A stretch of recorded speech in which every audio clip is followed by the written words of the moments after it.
La guerre de la banane. C'est un conflit armé qui opposa les Kwélé, un peuple de la Haut-Ivindo au nord et du Gabon et l'armée coloniale française. Ce conflit dura 3 ans et prit fin par l'extermination du peuple Kwélé. Les faits. En août 1909, un milicien français avait coupé un régime de bananes et attrapé un coq à l'absence du propriétaire au nom de Ndambé. De retour des champs, ce dernier n'ayant pas apprécié le rapt de ses biens, réunit quelques guerriers initiés au Meji ou l'art du combat qui est un rite secret qui les rendait invisibles et vifs comme un éclair. Les guerriers Kwélé ont malmené les militaires français durant 3 longues années. Leur dextérité, leur agilité, leur pouvoir de maniement des saguets et les machettes ont poussé les soldats français et leurs miliciens noirs dans leurs retranchements bien que très bien armés. Voyant qu'ils ne pouvaient tenir tête aux guerriers Kwélé, les Français mis en place une stratégie d'accalmie et d'enterrement de la hache de guerre.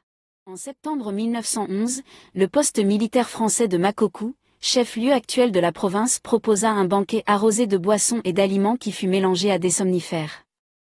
Les guerriers Kwélé mangèrent et burent sans méfiance.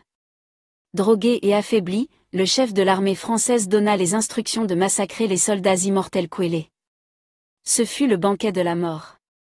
Après avoir neutralisé les guerriers Kwélé, le chef de l'armée française ordonna l'extermination des femmes et enfants Kwélé.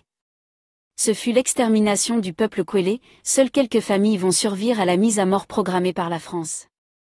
Pour que ce peuple difficile à soumettre ne tienne plus front à la France, leurs reliques, masques et autres objets sacrés vont être détruits ou emportés en France. À l'aube des indépendances, de ce qui va être du Gabon indépendant, il va être demandé aux dirigeants qui étaient sous le jouxte de la France, de ne point développer cette région, ni école, ni infrastructure dans les zones habitées par les Kwélé.